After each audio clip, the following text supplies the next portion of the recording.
لله رب العالمين والصلاة والسلام على أشرف المرسلين وعلى آله وأصحابه وأهل بيته وأهل طاعته والناس أجمعين أما بعد. الحمد لله. அல்லாஹ்வுடைய அருள் கிருபையால் இந்த ஆண்டு இந்த ரமதானுடைய இரவு பொழுதை முடித்திருந்து இபாதத்து செய்வதற்கான வாய்ப்புகளை வழங்கிய அல்லாஹ்வுக்கே எல்லா புகழும். கண்ணியத்துக்குரிய பட்டவகுப்பு ஆளும் பெருமக்களே, ஒவ்வொருவரும் ஒரு தலைப்பின் கீழே பேசிக் கொண்டிருக்கிறார்கள். அந்த வகையில் நபிகளாருடன் ஒரு நாள் பெருமானார் ஸல்லல்லாஹு அலைஹி வஸல்லம் அவர்கள் தங்கள் வாழ்க்கையில காலை சுபுகுல இருந்து அடுத்த நாள் காலை சுபுகு வரைக்கும் அவர்கள் எப்படி வாழ்ந்தார்கள், அவர்களுடைய வாழ்க்கை முறை என்பது எப்படியாக இருந்தது. நம்ம ஹதீஸுகள்ல அங்குமிங்குமாக பல்வேறு செய்திகளை நம்ம என்ன செய்யறோம், நம்ம கேள்விப்படுகின்றோம். நம்ம ஸல்லல்லாஹு அலைஹி வஸல்லம் அவங்க காலையில எழுந்திருச்சா என்ன செய்வாங்க, சுபுகுக்கு பின்னாடி என்ன செய்வாங்க, முஹாவுடைய நேரத்துல எங்க இருப்பாங்க, முஹருடைய நேரத்துல எப்படி இருப்பாங்க என்பதாக ஹதீஸுகள்ல வரலாறுகள்ல பெருமானார் ஸல்லல்லாஹு அலைஹி வஸல்லம் அவர்களுடைய வாழ்க்கையில நம்ம என்ன செஞ்சிருக்கிறோம், அங்குமிங்குமாக பல்வேறு ஹதீஸ் திரட்டுகளை வைத்து நாம் தெரிந்திருக்கிறோம். இன்ஷா அல்லாஹ் ஒரு முயற்சியாக பெருமானார் ஸல்லல்லாஹு அலைஹி வஸல்லம் அவர்களுடைய அந்த வாழ்க்கை காலையில் ஆரம்பித்து அடுத்த நாள் காலை வரைக்கும் எப்படி இருந்தது, எல்லாமே ஹதீஸினுடைய அந்த ஆதாரங்களை அடிப்படையாக வைத்து இன்ஷா அல்லாஹ் நாம் சமர்ப்பிப்போம். கண்ணியத்திற்குரிய பெருமக்களே, பெருமானார் ஸல்லல்லாஹு அலைஹி வஸல்லம் அவர்களுடைய அந்த வாழ்க்கையை நாம் மதீனாவிலிருந்து தெரிந்து கொள்ள வேண்டிய கட்டாயம் இருக்கிறது. ஏன்னா மதீனாவிற்கு வந்ததற்கு பின்பாகத்தான் தொழுகை கடமையானது, நோன்பு கடமையானது, ஜகாத் கடமையானது, இன்ன பிற விஷயங்கள் அங்கு மார்க்கத்துல இபாதத்துகள் ரீதியாக நடைமுறைக்கு வந்தது. மக்காவில் அது கிடையாது.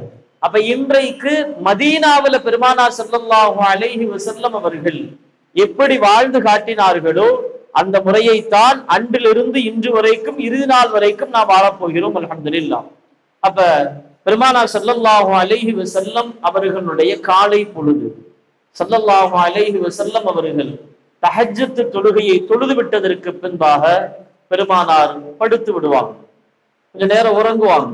சுபுஹுக்கு தஹஜ்ஜத்திற்கு பின்பாக ஹஜ்ரத் பிலால் ரலியல்லாஹு அன்ஹு அவர்களுடைய பாங்கு சத்தம் கேட்டால் ஸல்லல்லாஹு அலைஹி வஸல்லம் அவர்கள் எழுந்து அமர்ந்து விடுவார்கள்.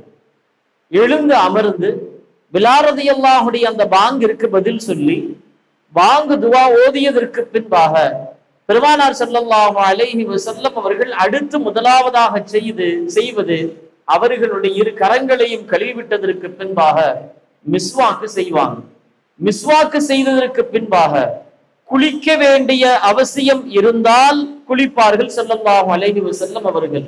இல்ல உது மட்டும்தான் செய்யணும் அப்படின்னா சில நேரங்கள்ல உது செய்வார்கள், சில நேரங்கள்ல உது செய்ய மாட்டாங்க. ஏன்னா பெருமானார் ஸல்லல்லாஹு அலைஹி வஸல்லம் அவர்கள் சொல்லிய ஹதீஸ் நமக்கு நினைவுக்கு இருக்கிறது. தனாமு ஐனாய வலா யனாமு கல்பி, என்னுடைய கண்கள் தான் உறங்குகிறது, என்னுடைய உள்ளங்கள் ஒருபோதும் உறங்குவதில்லை என்று பெருமானார் ஸல்லல்லாஹு அலைஹி வஸல்லம் சொன்ன அந்த ஹதீஸின் அடிப்படையில பெருமானார் அவர்கள் ஒவ்வொரு பல நேரங்கள்ல செய்வதில்லை, சில நேரங்கள்ல செய்வாங்க. செஞ்சு முடிச்சுட்டு இப்ப நம்ம இந்த செய்திகளை கேட்கிற அந்த நேரத்திலேயே மதீனாவுல ஹஜ்ரத் ஸல்லல்லாஹு அலைஹி வஸல்லம் அவர்கள் வாழ்ந்த அந்த சிந்தனைகளை மனதில் அப்படியே வைத்துக் கொண்டே வந்தால் இந்த நிகழ்ச்சி அப்படியே மனதில் பதிந்துவிடும் இன்ஷா அல்லாஹ்.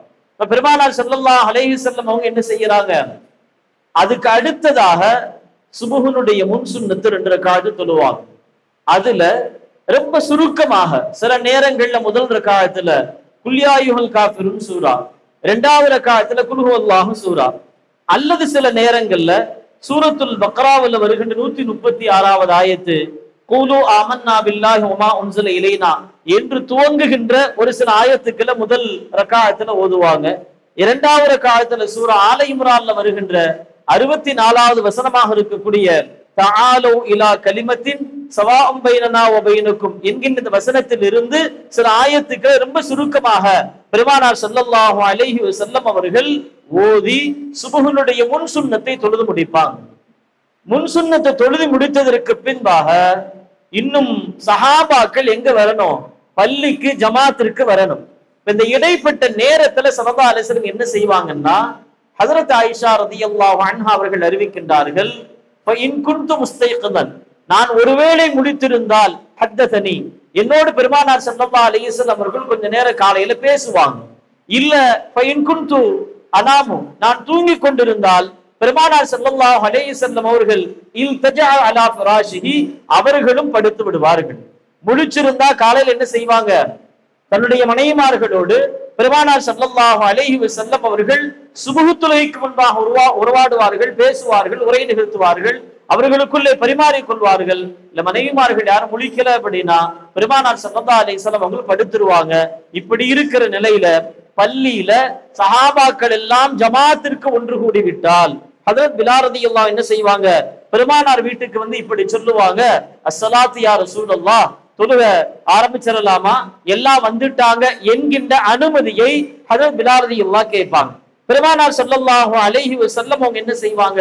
ஃபயஹ்ருஜு ரசூலுல்லாஹி ஸல்லல்லாஹு அலைஹி வஸல்லம் மின் பைத்திஹி, வீட்டிலிருந்து பெருமானார் வெளியே வந்து வீட்டினுடைய வெளியில் வந்ததற்கு பின்பாக வயர்ஃபஅ பஸரஹு இல ஸமாஇ, வானத்தை பார்த்து பெருமானார் அவர்கள் இந்த துஆ ஓதுவாங்க, பிஸ்மில்லாஹி தவக்கல்து அலல்லாஹ் அல்லாஹும்ம இன்னி அஊது பிக அன் அضل அவ் உضل அவ் அஸில்ல அவ் உஸல்ல அவ் அظلم அவ் உظلم அவ் அஜ்ஹல அவ் யுஜ்ஹல அலைய என்கிற துஆவை ஓதிட்டு தான் அடுத்து பெருமானார் அவர்கள் பள்ளிக்கு போவாங்க.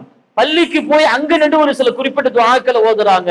அல்லாஹும்ம ஃகிர் லீ ذுனூபி ஃபஃப்தஹ் லீ அப்வாப ரஹ்மதிக அஊது பில்லாஹில் அஸீம் வ பிவஜ்ஹில் கரீம் வ பிசுல்தானிஹில் கதீம் மினஷ் ஷைத்தானிர் ரஜீம் என்று என்ன செய்வாங்க? ஸல்லல்லாஹு அலைஹி வஸல்லம் அவர்கள் சொல்லி பள்ளிக்குள்ள போறாங்க. பள்ளிக்குள்ள வருவதை பிலால் ரலியல்லாஹு பார்த்துட்டாங்கன்னா நேரா இகாமத்து சொல்கிற இடத்துக்கு போய் நின்றுவாங்க. பெருமானார் வருவதை மற்ற சஹாபாக்கள் பார்த்துட்டாங்கன்னா எல்லாம் சஃப்ல போய் நிக்க ஆரம்பிச்சிருவாங்க. இப்ப இந்த நிலையில பெருமானார் அவர்கள் எப்படி இருப்பாங்கங்கிற ஹதீசுகள்ல பார்க்கிறோம். ஸல்லல்லாஹு அலைஹி வஸல்லம் அவர்கள் சஃப்ல நிக்கிற சஹாபாக்களை தாண்டி உள்ள போய் ஜமாத்துக்கு இமாமாக நிற்கிற நேரத்துல அவர்கள் குளித்திருந்தால் அவர்களுடைய தலைமுடிகளிலிருந்து தண்ணீர் சொட்டி கொண்டு இருக்கும். சஹாபாக்கள் அறிவிக்கிறார் இந்த ஹதீஸ, பெருமானார் ஸல்லல்லாஹு அலைஹி வஸல்லம் அவர்கள் குளித்திருந்தால் எங்களுக்கு தெரியும். ஏன்னா அவர்களுடைய தலைமுடிகளில் தண்ணீர்கள் சொட்டி கொண்டு இருக்கும் ஒன்று. அல்லது சில நேரங்கள்ல எப்படி இருக்கும் அப்படின்னா ஸல்லல்லாஹு அலைஹி வஸல்லம் அவர்கள் குளிக்க வேண்டிய அவசியம் ஏற்பட்டு என்ன செஞ்சிருக்கலாம்? பிலால் ரலியல்லாஹு கூப்பிட்டு குளிக்காமல் வந்துருவாங்க. வந்துட்டு உள்ள வந்ததுக்கு அப்புறம் ஸல்லல்லாஹு அலைஹி வஸல்லம் நினைவுக்கு வந்ததுக்கு அப்புறமா சஹாபாக்கிட்ட சொல்லுவாங்க, மகானுக்கும் இங்கேயே இருங்க, நான் உடனே வந்துடுறேன்னு போய் பெருமானார் ஸல்லல்லாஹு அலைஹி வஸல்லம் அவர்கள் உடனடியாக குளித்து விட்டு உள்ளே வருவாங்க. அப்பொழுதும் நாங்கள் பெருமானாரை பார்த்திருக்கிறோம்.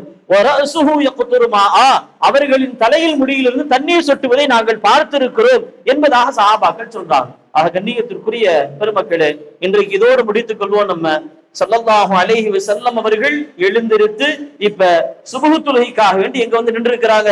இமாமத் செய்வதற்காக நின்று கொண்டு இருக்கிறார்கள். இதுல தெரிந்து கொள்ள வேண்டிய இன்னொரு விஷயம் என்னவென்றால், பெருமானார் ஸல்லல்லாஹு அலைஹி வஸல்லம் அவருடைய வாழ்க்கையில குடும்பம் எப்படி, ஒரு மனிதனுடைய வாழ்க்கையில வந்து அவருடைய அந்தரங்கமோ குடும்பம் வெளியே தெரியாது. ஆனால் பெருமானாருடைய வாழ்க்கையில பெருமானார் ஸல்லல்லாஹு அலைஹி வஸல்லம் எல்லா விஷயங்களும் சஹாபாக்களுக்கு தெரிந்தது.